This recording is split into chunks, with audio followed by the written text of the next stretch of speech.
Hi hello ನಮಸ್ಕಾರ. ಎಲ್ಲರೂ ಹೇಗಿದ್ದೀರಿ? ಎಲ್ಲರೂ ಆರಾಮಾಗಿರ್ತೀರಿ ಅಂತ ಹಾರೈಸ್ತಾ ಇವತ್ತಿನ ವಿಡಿಯೋ ಶುರು ಮಾಡ್ತಾ ಇದ್ದೀನಿ. ಇವತ್ತಿನ ವ್ಲಾಗ್ಸ್ ಅಂತೂ ಮಕ್ಕಳಿಗೆ ತುಂಬ ಇಷ್ಟ ಆಗುತ್ತೆ. ಯಾಕಂತಂದ್ರೆ ಇವತ್ತು ನಾವು ಇಲ್ಲಿ ಈಸ್ಟರ್ ಹೆಂಗೆ ಸೆಲೆಬ್ರೇಟ್ ಮಾಡ್ತಾರೆ ಅಂತ ನೋಡ್ತಾ ಇದ್ದೀವಿ. ಹಾಗೆಯೇ ನಿಮಗೆ ಸಿನ್ಸಿನಾಟಿಯಲ್ಲಿರುವಂತಹ ಝೂಗೆ ಕರ್ಕೊಂಡು ಹೋಗ್ತಾ ಇದ್ದೀನಿ. ಅಮೇರಿಕದಲ್ಲಿ ಆಚರಿಸುವಂಥ ಅತ್ಯಂತ ಫೇಮಸ್ ಹಬ್ಬಗಳಲ್ಲಿ ಈ ಈಸ್ಟರ್ ಸೆಲೆಬ್ರೇಷನ್ ಕೂಡ ಒಂದು. ಈ ಹಬ್ಬದಲ್ಲಿರುವಂತಹ ಸಾಂಕೇತಿಕವಾಗಿ ಉಪಯೋಗಿಸುವಂಥ ವಸ್ತುಗಳಂತಂದರೆ ಎಗ್ಸು ಮತ್ತು ಬನ್ನೀಸ್ ಇರ್ತಾವಲ್ಲ ಅದು. ಹೀಗಾಗಿ ನೋಡ್ಬೋದು ಇಲ್ಲೇ ನಾನು ಇಲ್ಲಿ ಶಾಪಿಗೆ ಬಂದಿದ್ದೀನಿ. ಎಷ್ಟು ಕ್ಯೂಟ್ ಆಗಿರುವಂಥ ಬನ್ನೀಸ್ ಎಲ್ಲ ಅವೈಲೇಬಲ್ ಇದೆ. ಸಾಫ್ಟ್ ಟಾಯ್ ಆಗಿರಲಿ ಅಥವಾ ಈ ಥರ ಎಗ್ಸ್ ಎಲ್ಲ ನೀವು ಇಲ್ಲಿ ನೋಡ್ಬೋದು. ಇವಾಗ ನೋಡಿ ನಮ್ದು ಯುಗಾದಿ ನಾವು ಹೆಂಗೆ ಸೆಲೆಬ್ರೇಟ್ ಮಾಡ್ತೀವಿ ನೋಡ್ರಿ, ಹೊಸ ವರುಷ ಹೊಸತನ ಅಂಥೇಳಿ, ಹಂಗೆ ಇವರು ಈಸ್ಟರ್ ಸೆಲೆಬ್ರೇಟ್ ಮಾಡ್ತಾರೆ.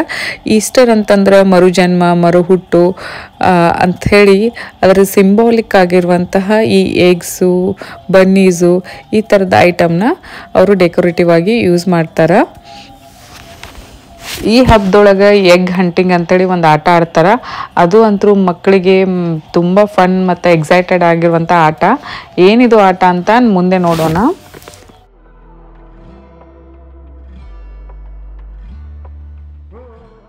ಆ ದಿನ ನಾವು ಈ ಥರದ್ದು ಒಂದು ಫ್ಯಾಮ್ಲಿ ಮ್ಯಾಚಿಂಗ್ ಆಗಿರುವಂಥದ್ದು ಶರ್ಟ್ಸ್ ತೊಗೊಂಡಿದ್ವಿ. ಮಮ್ಮ ಬನ್ನಿ, ಲಿಟಲ್ ಬನ್ನಿ ಮತ್ತು ಡ್ಯಾಡ ಬನ್ನಿ ಅಂತೇಳಿ ಭಾಳ ಚಂದಿತ್ತು ಆ ಡ್ರೆಸ್ಸು. ಸೊ ಈ ಡ್ರೆಸ್ನ ನಾವು ಆ ಹಬ್ಬದ ದಿನ ಹಾಕ್ಕೊಂಡಿದ್ವಿ.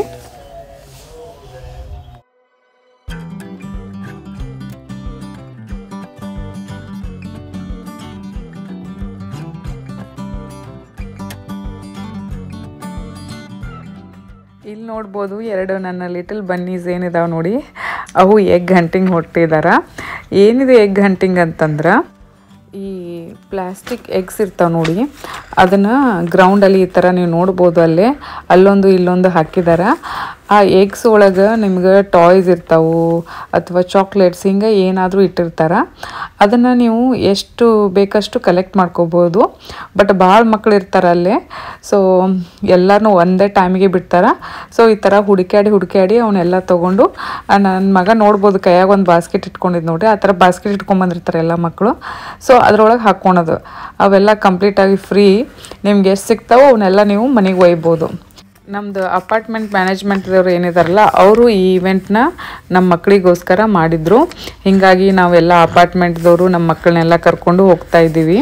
ಮತ್ತು ನಮ್ಮ ಮ್ಯಾನೇಜ್ಮೆಂಟ್ ಆಫೀಸಲ್ಲೆಲ್ಲ ಕೆಲಸ ಮಾಡೋರು ಇವರೆಲ್ಲ. ಸೊ ಇವ್ರೇನು ಮಾಡ್ತಿದ್ದಾರೆ, ಎಗ್ನೆಲ್ಲ ಹೈಡ್ ಮಾಡಿಡ್ತಿದ್ದಾರೆ. ಸೊ ಅದೇ ಟಾಸ್ಕ್ ಇರೋದು, ಎಲ್ಲ ಮಕ್ಕಳು ಆ ಎಗ್ನ ಹುಡ್ಕೋದು. ಎಗ್ ಹಂಟಿಂಗ್ ಆಟ ಇನ್ನೂ ಶುರು ಆಗೋಕ್ಕೆ ಒಂದು 10-15 ನಿಮಿಷ ಇತ್ತು.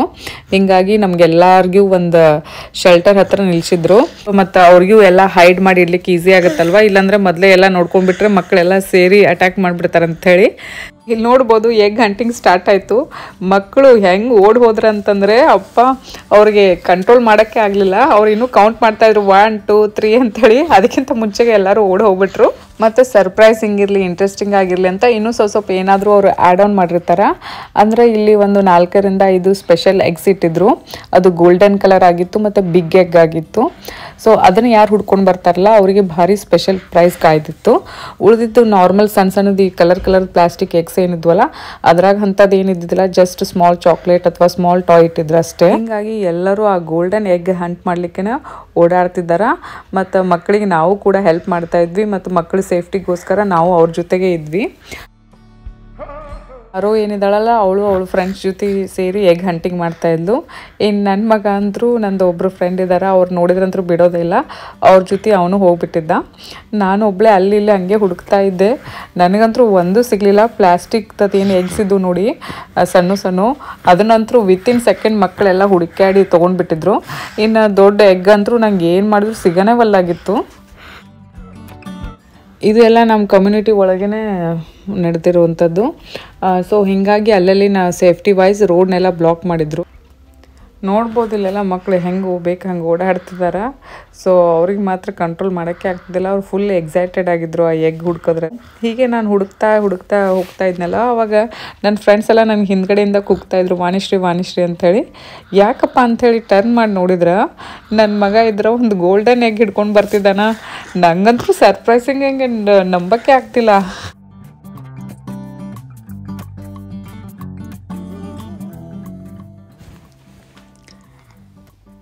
ಇದೇ ನೋಡಿ ಗೋಲ್ಡನ್ ಎಗ್. ಇದ್ರೊಳಗೆ ಯಾರು ಸಿಗುತ್ತಲ್ಲ ಅವರಿಗೆ ಒಂದು ಸ್ಪೆಷಲ್ ಸರ್ಪ್ರೈಸ್ ಇತ್ತು. ಈ ಥರದ್ದೇ ಒಂದು 4-5 ಎಗ್ ಇಟ್ಟಿದ್ರು. ಸೊ ಇದಾದ ನಂತರ ಇನ್ನೊಬ್ಬರು ನಂದು ಫ್ರೆಂಡ್ ಮಗಳಿಗೆ ಕೂಡ ಸಿಕ್ತು. ಆಮೇಲೆ ಏನಿದೆ ಇದ್ರೊಳಗೆ ಅಂತ ನಿಮ್ಗೆ ನೆಕ್ಸ್ಟ್ ತೋರಿಸ್ತೀನಿ.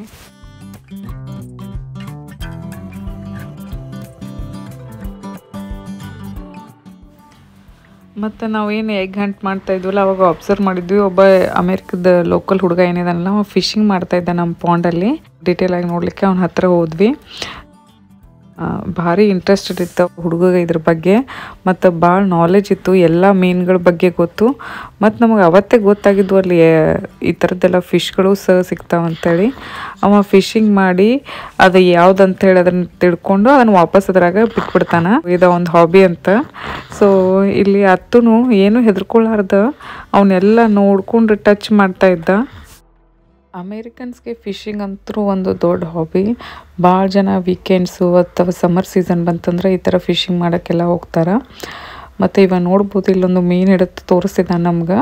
ಇದಕ್ಕಿಂತ ಇನ್ನೂ ಭಾಳ ದೊಡ್ಡ ದೊಡ್ಡ ಮೀನಿತ್ತು. ಒಟ್ಟು ಅವು ಪಾಂಡ್ ಹತ್ತು ನಿಂತರ ನೋಡಿದಾಗ ಒಟ್ಟು ಕಾಣೋದೇ ಇಲ್ಲರಿ. ಇವತ್ತೇ ಗೊತ್ತಾಗಿತ್ತು ನಮ್ಗೆ ಈ ಥರದ್ದೆಲ್ಲ ಮೀನಿರೋದು.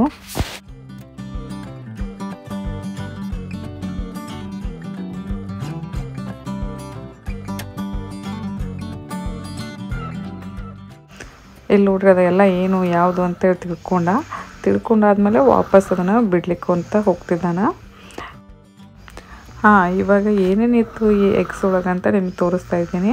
ಇದೇನು ಗೋಲ್ಡನ್ ಎಗ್ ಇತ್ತಲ್ಲ ಅದು, ಅದರೊಳಗೆ ಈ ಥರದ್ದೊಂದು ಅಮೆಝಾನ್ ಗಿಫ್ಟ್ ಕಾರ್ಡ್ ಇಟ್ಟಿತ್ತು. $25 ಗಿಫ್ಟ್ ಕಾರ್ಡ್ ಇತ್ತು. ಪ್ಲಸ್ ಈ ಥರದ್ದೆಲ್ಲ ಬೇರೆ ಬೇರೆ ಚಾಕ್ಲೇಟ್ ಇಟ್ಟಿದ್ದಾರೆ. ಇದು ಅತ್ತೊಂದು ಡೈನೋ ಬ್ಯಾಗ್, ಅವನದು ಫೇವ್ರೆಟ್ ಬಾಸ್ಕೆಟ್ ಇದು.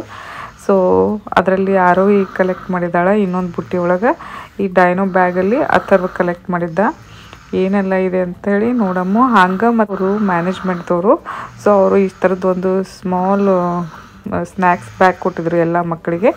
ಅದರೊಳಗೆ ಈ ಥರ ಚಾಕ್ಲೇಟ್ಸು, ಸ್ವಲ್ಪ ಗಮ್ಮಿ ಬಿಯರು, ಆ ಥರದ್ದೆಲ್ಲ ಇದ್ದು. ಇದು ಆಗಿತ್ತು ಈಸ್ಟರ್ ಸೆಲೆಬ್ರೇಷನ್ ಮತ್ತು ಎಗ್ ಹಂಟಿಂಗ್. ಇನ್ನು ನೆಕ್ಸ್ಟ್ ನಾನು ಜೂಗೆ ಹೋಗ್ತಾ ಇದ್ದೀವಿ. ಅಲ್ಲಿ ಏನೆಲ್ಲ ಎನಿಮಲ್ಸ್ ಇದ್ದು ಅಂತ ನಿಮ್ಗೆ ತೋರಿಸ್ತೀನಿ. ನಾನು ಎಲ್ಲ ರೆಕಾರ್ಡಿಂಗ್ ಮಾಡ್ಕೊಳ್ಳಿಲ್ಲ, ಯಾಕಂತಂದ್ರೆ ತುಂಬ ಬಿಸಿಲಿತ್ತು ಆ ದಿನ. ಸೊ ನಾವು ಹೀಗಾಗಿ ಫುಲ್ ಕಂಪ್ಲೀಟ್ ಮಾಡೋಕ್ಕೂ ಆಗಲಿಲ್ಲ. ಅರ್ಧ ಅಷ್ಟೇ ನೋಡ್ಕೊಂಡು ಬಂದ್ವಿ. ನೆಕ್ಸ್ಟ್ ಟೈಮ್ ಹೋದಾಗ ಇನ್ನು ಅರ್ಧ ನಿಮಗೆ ತೋರಿಸ್ತೀನಿ. ಜಸ್ಟ್ ಕಾರೆಲ್ಲ ಪಾರ್ಕಿಂಗ್ ಮಾಡಿ ಇವಾಗ ಝೂ ಕಡೆ ಹೋಗ್ತಾ ಇದ್ದೀವಿ. ಅದು ಸ್ಟ್ರೋಲರ್ ಒಳಗೆ ಕುಂತಿದ್ದಾನ. ಅವ ಸ್ಟ್ರೋಲರ್ ಒಳಗೆ ಯಾವಾಗ ಕುಂತಾಗ ಅವ್ರ ಅಕ್ಕನೇ ತಳ್ಕೊಂಡು ಹೋಗಬೇಕು. ಅದು ಅವಳಿಗೆ ಭಾಳ ಇಷ್ಟ. ಸೊ ಈ ಸ್ಟ್ರೋಲರ್ ಅಂತೂ ತುಂಬ ಹೆಲ್ಪ್ ಆಗಿದೆ ನಮ್ಗೆ. ಆರಾಮಾಗಿ ಮಕ್ಕಳನ್ನ ಕುಂದಿಸ್ಕೋಬೋದು. ಪ್ಲಸ್ ನಮ್ದು ಏನೆಲ್ಲ ಲಗೇಜ್ ಇರ್ತವೆ ನೋಡಿ ಮಕ್ಕಳದ್ದೆಲ್ಲ, ಅದು ಕೆಳಗಡೆ ಅಲ್ಲಿ ಸ್ಟೋರೇಜಲ್ಲೂ ಹಾಕ್ಬೋದು. ಆಮೇಲೆ ಆರಾಮಾಗಿ ವಾಕ್ ಮಾಡ್ಬೋದು. ಇಲ್ಲಾಂದ್ರೆ ಮಕ್ಕಳನ್ನ ಎತ್ಕೊಂಡು ಅಡ್ಡಾಡಬೇಕಾಗತ್ತೆ, ನಾವು ಟಯರ್ಡ್ ಆಗ್ತೀವಿ. ಇಲ್ಲ ಅವ್ರು ಅಡ್ಡಾಡಿದ್ರು ಅವರು ಟಯರ್ಡ್ ಆಗ್ತಾರೆ, ಯಾಕಂದ್ರೆ ಚಿಕ್ಕ ಮಕ್ಕಳು ನೋಡಿ. ಸೊ ಅದೆಲ್ಲ ಸುತ್ತಾಡೋದು ಅದೆಲ್ಲ ಭಾಳ ಇರುತ್ತೆ. ಬಿಸಿಲು ಬೇರೆ ಇರುತ್ತಲ್ವ, ಹೀಗಾಗಿ ಅವ್ರು ಭಾಳ ಟಯರ್ಡ್ ಆಗಿಬಿಡ್ತಾರೆ. ಸೊ ಈ ಸ್ಟ್ರೋಲರ್ ಇರೋದ್ರಿಂದ ಅದ್ರ ಮೇಲೆ ಈ ಥರ ಶೇಡಿಂಗ್ ಅಂಥೇಳಿ ಈ ಥರ ಕವರ್ ಕೂಡ ಇದೆ. ಹೀಗಾಗಿ ನನಗೆ ಇದು ತುಂಬ ಹೆಲ್ಪ್ಫುಲ್ ಅನಿಸುತ್ತೆ. ಈ ಮೊದಲು ನಾನು ತೋರಿಸಿದ್ದೆ ಇಲ್ಲೆಲ್ಲ ವೀಲ್ ಚೇರ್ ಆಗಿರಲಿ, ಈ ಥರ ಸ್ಟ್ರೋಲರ್ ಆಗಿರಲಿ, ಅವ್ರಿಗಂತ ಹೋಗ್ಲಿಕ್ಕೆ ಬೇರೆ ಒಂದು ಈ ಥರ ಸ್ಲೈಡ್ ಮಾಡಿರ್ತಾರೆ, ಅದನ್ನು ಯೂಸ್ ಮಾಡ್ಕೋಬೋದು. ಸೊ ಇವಾಗ ನೋಡಿ ಝೂ ಬಂದುಬಿಡ್ತು. ಸೊ ವಾಕರೆಲ್ಲ ಏನಿದಾರಲ್ಲ ಅವ್ರಿಗೆ ಯೂಸ್ ಮಾಡ್ಲಿಕ್ಕಂದ್ರೆ ಈ ಥರ ಎಕ್ಸಲೇಟರ್ ಇಟ್ಟಿದ್ದಾರೆ. ಹಾಗೆಯೇ ಈ ಥರ ಸ್ಟ್ರೋಲರ್ ಆ ಥರ ಇದ್ದವ್ರಿಗೆಲ್ಲ ಯೂಸ್ ಮಾಡಲಿಕ್ಕೆ ಲಿಫ್ಟ್ ಕೂಡ ಇಟ್ಟಿದ್ದಾರೆ. ಎರಡೂ ಆಪ್ಷನ್ ಅವೈಲಬಲ್ ಇದೆ. ನಮ್ಗೆ ಯಾವ್ದು ಬೇಕೋ ಅದನ್ನು ಯೂಸ್ ಮಾಡ್ಕೋಬೋದು. ಬರೀ ಇಲ್ಲಿ ಅಷ್ಟೇ ಅಲ್ಲ, ಇಲ್ಲಿ ಎಂಟೈರ್ ಅಮೇರಿಕಾದಲ್ಲಿ ಈ ಥರದ್ದು ಎಲ್ಲ ಫೆಸಿಲಿಟಿನೂ ಎಲ್ಲ ಕಡೆ ಇರುತ್ತೆ. ಹಿಂಗಾಗಿ ಸ್ಟ್ರೋಲರ್ ಆಗಿರಲಿ, ವೀಲ್ ಚೇರ್ ಆಗಿರಲಿ, ಅದನ್ನೆಲ್ಲ ಇಲ್ಲಿ ಯೂಸ್ ಮಾಡೋದು ಭಾಳ ಈಸಿ.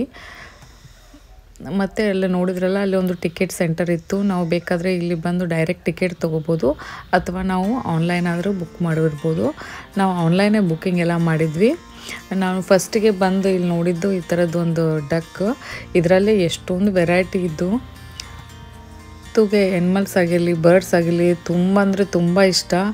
ಎಷ್ಟೊಂದು ಅವನಿಗೆ ವೆರೈಟೀಸ್ ಎಲ್ಲ ಗೊತ್ತು, ಎಲ್ಲಾದ್ರ ಹೆಸರು ಹೇಳ್ತಾನೆ. ನನಗೆ ಅಷ್ಟು ಗೊತ್ತಿಲ್ಲ, ಅಷ್ಟೊಂದು ಎನಿಮಲ್ಗಳ ಹೆಸರೆಲ್ಲ ಗೊತ್ತು.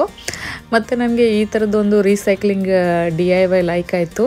ನೋಡಿ ಈ ಥರ ಡ್ರಮ್ ಎಲ್ಲ ಇರ್ತಾವಲ್ಲ ಅದನ್ನು ಯೂಸ್ ಮಾಡ್ಕೊಂಡು ಈ ಥರ ಪೇಂಟ್ ಮಾಡಿದ್ರು. ಅಷ್ಟೇ ಅಲ್ಲದೆ ಅದಕ್ಕೆ ಕಾಂಪಿಟೇಷನ್ ಕೂಡ ಇತ್ತು, ಯಾವ್ದು ಚೆನ್ನಾಗಿದೆ ಅನ್ನಲ್ಲ ಈ ಬಂದಿರುವಂತಹ ವಿಸಿಟರ್ಸ್ ಏನಿರ್ತಾರಲ್ಲ ಅವ್ರು ಅದಕ್ಕೆ ವೋಟಿಂಗ್ ಕೂಡ ಹಾಕ್ಬೋದಿತ್ತು.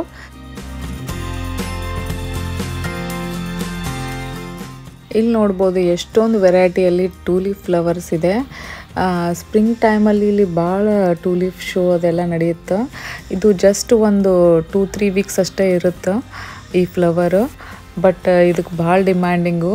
ಇನ್ನೂ ಇದಕ್ಕಂತೇಳಿ ಫಾರ್ಮ್ ಎಲ್ಲ ಇರುತ್ತೆ, ಅದನ್ನು ನೋಡಲಿಕ್ಕೆ ಜನ ಬೇರೆ ಬೇರೆ ಪ್ಲೇಸ್ಗಳಿಂದ ಎಲ್ಲ ಬರ್ತಾರೆ. ಇದು ಜಸ್ಟ್ ಸಣ್ಣ ಪ್ರಮಾಣದಲ್ಲಿ ಇಲ್ಲಿ ಹಾಕಿದ್ದಷ್ಟೇ. ಯೂಶ್ವಲಿ ನಾವು ಬ್ಲ್ಯಾಕ್ ಪಾಂಡ ನೋಡಿರ್ತೀವಿ, ಬಟ್ ಇಲ್ಲಿರೋದೇನಿದೆ ಅಂದರೆ ರೆಡ್ ಪಾಂಡ. ಸೊ ಎಷ್ಟು ಕ್ಯೂಟಾಗಿ ಓಡಾಡ್ತಾ ಇದೆ, ಅದು ತುಂಬ ಕ್ಯೂರಿಯಸ್ ಆಗಿ ಅದನ್ನು ನೋಡ್ತಾ ಇದ್ದ. ಇಲ್ಲಿ ನೋಡ್ಬೋದು ಆಮೆ ಇದ್ದಾವೆ. ಯೂಶ್ವಲಿ ಆಮೆಗಳು ಯಾವಾಗೂ ತಮ್ಮ ಸೆಲ್ ಒಳಗೆ ಅಡಗಿಸ್ಕೊಂಡು ಕುಂತಿರ್ತಾವೆ, ಬಟ್ ಇವತ್ತೇನೋ ಫ್ರೀಯಾಗಿ ವಾಕ್ ಮಾಡ್ತಾ ಇತ್ತಲ್ಲೊಂದು. ಮತ್ತು ಭಾಳ ಬಿಸಿಲಿತ್ತು ನೋಡ್ರಿ, ಹೀಗಾಗಿ ಎಲ್ಲ ಆ್ಯನಿಮಲ್ಸ್ ಎಲ್ಲ ಹೊರಗಡೆ ಇದ್ದಿಲ್ಲ. ಪರ್ಟಿಕ್ಯುಲರ್ ಆಗಿ ನಮ್ಗೆ ಯಾವುದು ಹುಲಿ ಸಿಂಹ ಈ ಥರದ್ದು ನೋಡ್ಲಿಕ್ಕೆ ಸಿಗಲಿಲ್ಲ, ಎಲ್ಲ ಅವು ತಮ್ಮ ಗುಹೆದಾಗಿದ್ದು. ಈ ಥರದ ಚಿಕ್ಕ ಚಿಕ್ಕದ್ದು ಪ್ರಾಣಿಗಳಷ್ಟೇ ಸಿಕ್ಕು ನಮ್ಗೆ ನೋಡ್ಲಿಕ್ಕೆ.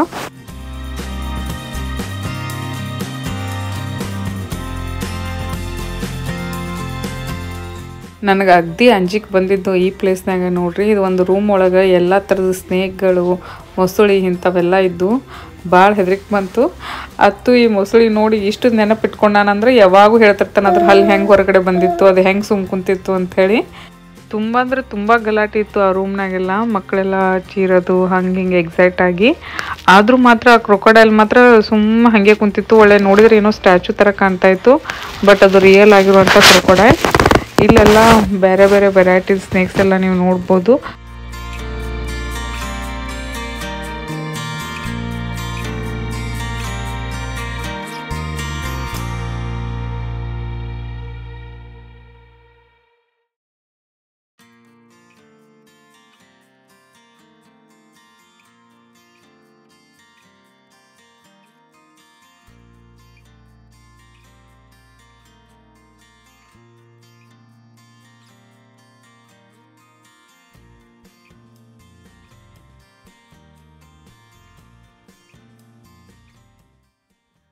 ಮತ್ತೆ ಇಲ್ಲಿ ನೋಡಿ, ಇಲ್ಲಿ ಪಾಯ್ಸನಸ್ ಒಂದು ಫ್ರಾಗ್ ಇದೆ.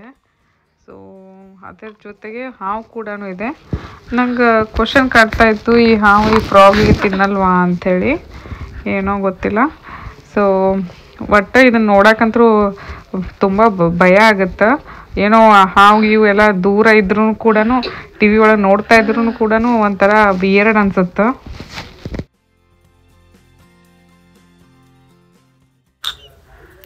ಅತ್ಯಂತ ವಿಷಕಾರಿ ಹಾವು ಅಂಥೇಳಿ ಹೆಸರಾಗಿರುವಂಥ ಕೋಬ್ರಾ ಇದೆ ಇಲ್ಲಿ. ಸೊ ಅಷ್ಟೊಂದು ನಂಗೆ ಕ್ಲಿಯರಾಗಿ ಕಾಣಲಿಲ್ಲ, ಅಲ್ಲಿ ಕಾಣ್ತಾ ಇದೆ ನೋಡಿ ಅದು. ಇದಾದ್ಮೇಲೆ ನಂತರ ಇಲ್ಲಿ ಆಮೆ ಕೂಡ ಇದೆ ನೆಕ್ಸ್ಟ್ ಇನ್ನೊಂದು ಕೇಜಲ್ಲಿ.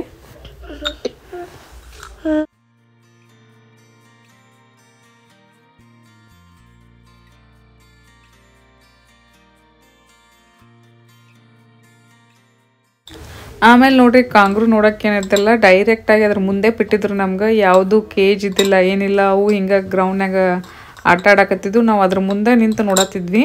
ಸೊ ಅವೇನು ಯಾರಿಗೂ ಹರ್ಟ್ ಮಾಡಲ್ಲ ಅಂತ ಸುಮ್ಮನೆ ನಿಂತು ನೋಡಿದ್ರೆ, ಹೀಗಾಗಿ ಅದ್ರದ್ದು ನಿಯರಾಗಿ ಬಿಟ್ಟಿದ್ರು ನಮ್ಗೆ.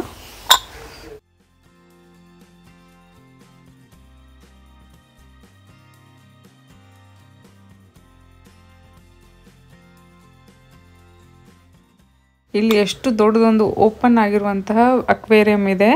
ಸೊ ಇಲ್ಲಿ ಏನಿದಾವೆ ಅಂತಂದ್ರೆ ಪೆಂಗ್ವಿನ್ಸ್ ಇದಾವೆ. ಎಷ್ಟು ಚೋಟು ಪೆಂಗ್ವಿನ್ಸ್ ಇದ್ದು ಕ್ಯೂಟಾಗಿ. ಮತ್ತು ಅವು ಒಳಗಡೆ ಎಲ್ಲ ಸ್ವಿಮ್ ಮಾಡುವಾಗ ನಾವು ನೋಡ್ಬೋದು, ಆ ಗ್ಲಾಸ್ ಟ್ರಾನ್ಸ್ಪರೆಂಟ್ ಇರುತ್ತಲ್ಲ ಅಲ್ಲಿಂದ. ಸೊ ಭಾಳ ಚಂದಿತ್ತು. ಇವನ್ ನಾವು ಟಚ್ ಕೂಡ ಮಾಡ್ಬೋದು, ಬಟ್ ಯಾರೂ ಟಚ್ ಮಾಡೋಕ್ಕೆ ಹೋಗಲ್ಲ. ಮತ್ತು ಈ ಥರ ಎಲ್ಲ ಝೂಕದೆಲ್ಲ ಹೋದಾಗ ನಂಗೆ ಮೈಂಡಲ್ಲಿ 2 ಕ್ವಶನ್ ಯಾವಾಗೂ ಹೋಗ್ತಾ ಇರುತ್ತೆ. ಒಂದು ಏನಂದ್ರೆ ನಂಗೆ ಅಷ್ಟೊಂದು ಇಷ್ಟ ಆಗಲ್ಲ ಇವು ಪ್ರಾಣಿಗಳನ್ನೆಲ್ಲ ಈ ಥರ ಕೇಜ್ ಒಳಗೆ ಇಡೋದು. ಪಾಪ ಅವು ಎಷ್ಟು ಚಂದ ಆರಾಮಾಗಿ ಸ್ವತಂತ್ರವಾಗಿ ಹಾರಾಡಿಕೊಂಡು ಅಥವಾ ಈ ಥರ ನೀರಲ್ಲಿ ಇದ್ಕೊಂಡಿರ್ತಾವೆ. ಬಟ್ ಈಗ ಇಷ್ಟೇ ಪ್ಲೇಸಲ್ಲಿ ಅವಕ್ಕೆ ಕೂಡು ಹಾಕಿದಂಗೆ ಆಗಿತ್ತೇನೋ ಅಂತ ತಲೆಯಾಗ ಒಂದು ಕಡೆ ಬರ್ತಾ ಇರುತ್ತೆ. ಇನ್ನೊಂದು ಕಡೆ ಅನಿಸುತ್ತೆ ಅವೆಲ್ಲ ಆಲ್ಮೋಸ್ಟ್ ಆಲ್ ರೆಸ್ಕ್ಯೂ ಮಾಡಿರುವಂಥ ಎನಿಮಲ್ಸ್ ಆಗಿರ್ತಾವೆ. ಸೊ ಅದಕ್ಕಂಥೇಳಿ ಒಂದು ಒಳ್ಳೆ ಎನ್ವೈರ್ಮೆಂಟ್ನ ಕ್ರಿಯೇಟ್ ಮಾಡಿಕೊಟ್ಟಿರ್ತಾರೆ ಝೂದಾಗೆಲ್ಲ. ಸೊ ಅದನ್ನ ನೋಡಿ ಒಳ್ಳೇದು ಅನಿಸುತ್ತೆ. ಅಷ್ಟೇ ಅಲ್ಲದೆ ಮತ್ತು ಮಕ್ಕಳಿಗೆಲ್ಲ ಅದ್ರ ಬಗ್ಗೆ ಗೊತ್ತಾಗಬೇಕು. ಸೊ ಹಾಗಾಗಿನೇ ತಾನೇ ಅವರು ಮುಂದೆ ಅದ್ರ ಬಗ್ಗೆ ಕಲೀಲಿಕ್ಕೆ ಅದ್ರದ್ದು ಬಗ್ಗೆ ಇನ್ನೂ ಜಾಸ್ತಿ ಎಕ್ಸ್ಪ್ಲೋರ್ ಮಾಡಲಿಕ್ಕೆಲ್ಲ ಸಾಧ್ಯ ಅಂತ ಅಂದ್ಕೊಳ್ತೀನಿ. ಏನೋ ಗೊತ್ತಿಲ್ಲ. ಸೊ ಯಾವಾಗೂ ಇವೆರಡು ಕ್ವಶನ್ ತಲೆಗೆ ಯಾವಾಗೂ ಈ ಥರದ್ದು ಓಡಾಡುತ್ತಿರುತ್ತೆ. ಅದು ಸರಿ. ಇಲ್ಲಿ ನೋಡಿ ನೆಕ್ಸ್ಟ್ ಇಲ್ಲಿ ದೊಡ್ಡದಾಗಿರುವಂಥ ಈಗಲೆಲ್ಲ ಇದಾವೆ. ಸೊ ಅದಕ್ಕೆ ಎಷ್ಟು ಚಂದ ಫುಲ್ ದೊಡ್ಡದೊಂದು ಪಂಜರ ಮಾಡಿದಾರ. ಸೊ ಫುಲ್ ಕವರ್ ಇದೆ ಇದೆಲ್ಲ. ಆಮೇಲೆ ಇಲ್ಲಿ ನೋಡಿ ಗಿಡಗ ಅದೆಲ್ಲ ಇದ್ದು ನಂಗೆ ವಂಡರ್ ಅನಿಸ್ತು, ಇದಕ್ಕೇನು ಮೇಲ್ಗಡೆ ಎಲ್ಲ ಕವರ್ ಮಾಡಿಲ್ಲ, ಕೇಜ್ ಹಾಗೆ ಓಪನ್ ಆಗಿತ್ತು. ಸೊ ಇವೇನು ಹಾರು ಹೋಗಲ್ವಾ ಅಂತ ಅನಿಸ್ತಾ ಇತ್ತು, ಗೊತ್ತಿಲ್ಲ. ಮೇ ಬಿ ಟ್ರೆಂಡ್ ಇರ್ಬೋದು, ಅವೇನು ಹಾರು ಹೋಗಲ್ಲ ಅನಿಸುತ್ತೆ. ಸೊ ಒಟ್ಟಾರೆ ಅದ್ರದ್ದು ಕೇಜ್ ಕಂಪ್ಲೀಟಾಗಿ ಕ್ಲೋಸ್ ಇದ್ದಿಲ್ಲ, ಓಪನ್ ಆಗೇ ಇತ್ತು. ಹೋಪ್ ಈ ವಿಡಿಯೋ ನಿಮಗೆ ಇಷ್ಟ ಆಯ್ತು ಅನ್ಕೊತೀನಿ. ಇಷ್ಟ ಆದರೆ ಲೈಕ್ ಆ್ಯಂಡ್ ಶೇರ್ ಮಾಡಿ. ಹಾಗೆಯೇ ಇನ್ನೂ ನೀವು ನನ್ನ ಚಾನಲ್ಗೆ ಸಬ್ಸ್ಕ್ರೈಬ್ ಮಾಡಿಲ್ಲ ಅಂದರೆ ಈ ಕೂಡಲೇ ಸಬ್ಸ್ಕ್ರೈಬ್ ಮಾಡಿ. ವಿಡಿಯೋ ಪೂರ್ತಿ ನೋಡಿದ್ದಕ್ಕಾಗಿ ಥ್ಯಾಂಕ್ ಯು. ಮತ್ತು ನಾನು ನಿಮಗೆ ನೆಕ್ಸ್ಟ್ ವಿಡಿಯೋದೊಂದಿಗೆ ಸಿಗ್ತೀನಿ. ಅಲ್ಲಿವರೆಗೆ take care, bye bye, thank you.